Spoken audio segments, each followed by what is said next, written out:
Greetings, everyone, and welcome back to Jinky of the Day.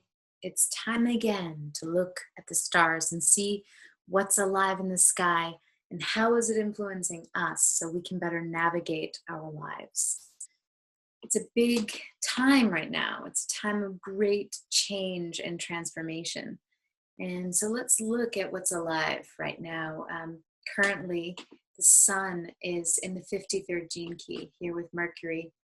And this happens once a year where the sun will come around the zodiac and come to face off, in a sense, with Pluto. So it's opposite Pluto in the 54th gene key. This is a potent, direct illumination of where our deep work is with power, with desire, with the things that we are truly transforming. Wherever Pluto is passing, this is a place where a deep alchemical process is underway. So collectively right now, we're all working out this greed thing of the 54. And, you can see it across in themes like with the economy and with the civilized Western society and the need for things and holding on to stuff and all that. And this gift of ascension is continuing to call us to band together and to feed each other and allow resources to be shared so we can all rise. So the sun coming into opposition with Pluto, it intensifies that process. It adds fuel to the transformation, and it really puts us face to face with that issue in our life. So how's that working for you? And collectively for this week, how is that going to, show up on a larger scale? So check the news, see what's happening with, the economy and in the news around society and greed. We just had a new moon just a few days ago. And so the sun and the moon were conjunct here in the 39th gene key. So we started a whole lunation cycle all over. And this one is seated in the themes of dynamism and the childlike vital energy that flows through us when we allow our inner light to shine and break through from the places it's been trapped, which is the shadow there of provocation. As this where we're just tightened and trapped in our light and easily, provoked out of our center or provoking others. So that's kind of the shadow aspect of what then becomes this very wild and relentless, infinite well of joy and vitality of the 39. The moon will be full with the sun in the 56, right out of the 62nd and into the 56th, and the moon in the 60th. So that axis point will be the full moon culmination theme of this lunation cycle. So Mars is kind of playing a really awesome role right now in the sky.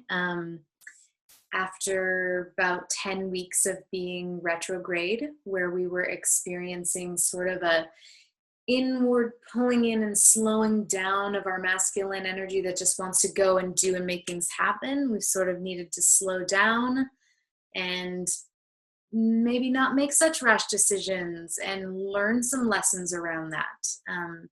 Retrograde cycles are always internalizing whatever energy that planet represents. And so for us, Mars here is like, instead of maybe outwardly going for the cause and doing the thing and making it happen, you're turning that energy inwards and learning the lessons you need to learn in that area. So, what have the Mars lessons been for you in this very significant retrograde cycle? Because Mars is one of the most rare, it spends only 9% of its time retrograde, which is just second to Venus. A lot of the slower moving planets, they're like retrograde almost half the year. So it's a rare thing for Mars to do its thing. It happens every couple of years.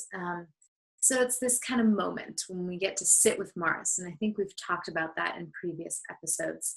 But just to give you an idea so you can contemplate that for yourself, back when it went retrograde in April, it was in the ninth gene key. And it went through this determination, strength, competence, and it parked itself in insight and is now on June 29th, it went direct. And so now it's going to work its way back out of Scorpio, which kind of dredged up some deeper, like, yeah, let's have this next sort of facing in with our fears and touch in a little deeper, and will come out of there in the next couple weeks. So what's potent about this right now is that currently there is a grand water trine involving this newly direct Mars.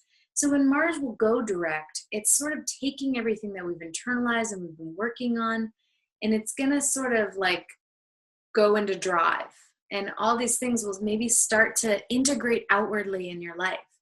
So things that were internally being processed, now you might start to see happening in your world, noticing the lessons as they're playing themselves out, whether you learned them or not. You're going to get more like, oh, okay, here we are. We're moving now. We're actually moving forward.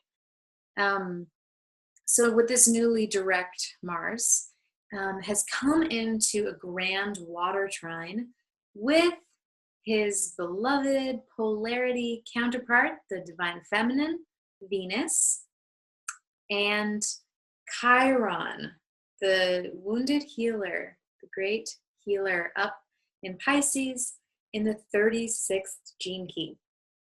So Venus is in the 62. Mars, as I said, in the 43rd, and Chiron in the 36th. So here's my insight on this particular aspect. Grand water trine, healing, an abundance of healing and a capacity, sort of an opportunity for healing to occur. Water, healing, emotions. So the masculine, the feminine, coming into harmonious union to spin the spiral of healing with the great healer asteroid, healer energy, the Chiron. So between these two, it feels like there's this real opportunity right now to have a balance between our masculine, feminine, and to really move and integrate some of the wounding that we have between the two.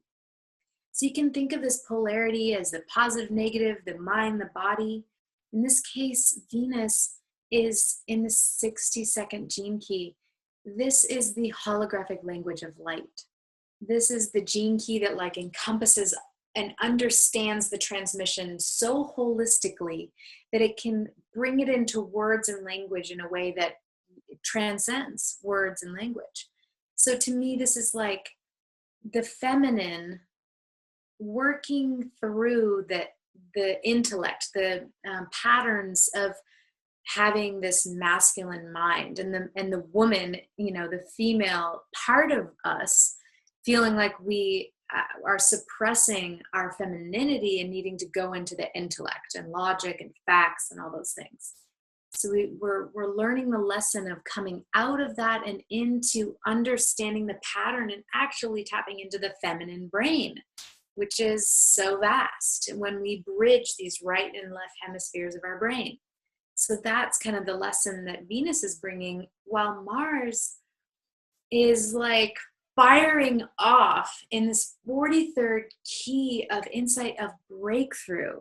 This 43 is just like lit up from within and touching in on the spontaneous, the breakthrough of having a flash of insight and being able to walk the path of the unknown and not know what's ahead. So this sacred warrior here, this masculine energy, is working through and overcoming its patterns of being deaf, the shadow, to the feminine brain, and cutting her off, and actually integrating and touching into the wonders of what it means to be in harmony with the female, with the feminine aspect, and therefore touching into a breakthrough and being the beacon and holding the, I'm just picturing like a lightning bolt of change and of breakthrough.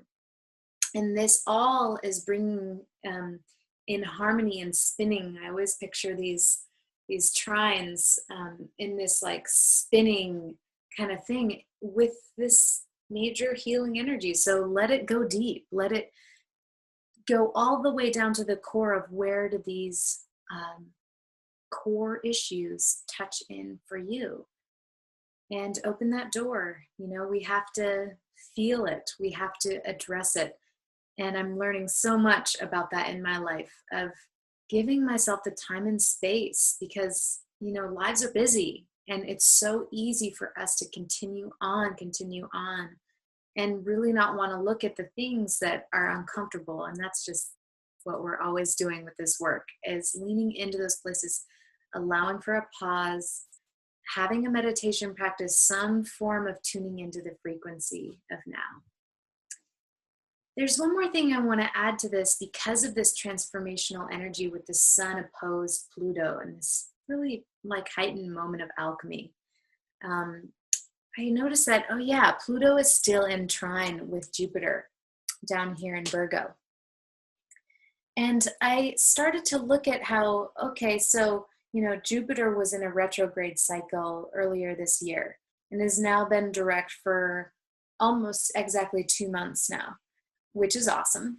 And now it's in this trine with Pluto, which is, you know, wherever Jupiter is, it's this place where abundance and blessings and growth and expansion is happening. So there's harmonious growth and expansion happening potentially with these alchemical lessons with greed.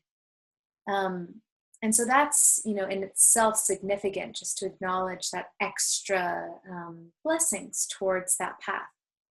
But something also worth noting is that I noticed, well, the retrograde cycle, what keys was Jupiter retrograding and now direct moving back through?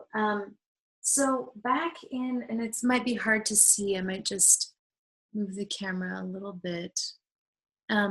So back when it went retrograde in January, it stationed and went retrograde in the 6th gene key. And it went back here through 47 and 64, and it really held that super potent spot in the 64th, that final key, opposed Neptune in the 63rd. We talked a lot about that. The bookends, the very ending point of the whole transmission. And then it went direct, and now it's sitting in the 47th key of transmutation. All of these gene keys that Jupiter had its retrograde cycle in are in the ring of alchemy. So I just wanted to bring that forward so we can bring into our awareness that as a collective, this is a time where it's being pointed out from the heavens that we have access to actual physical transmutation and true alchemical growth. It's real, you know, like Jupiter could go retrograde through any keys, and poignantly in the moment with this trine of Pluto and all these other things here with the nodes, you know, such a doorway into our future.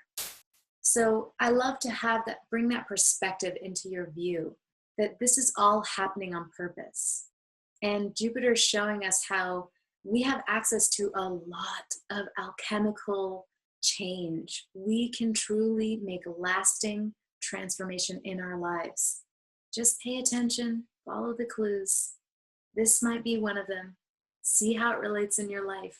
Bring your awareness, feel everything, and watch yourself become a new human, and watch your community grow, and, you know, look for those signs of awakening, because it's happening. All right, everyone. It's been a blessing to be here together. It's 5:55 my time, perfect time to say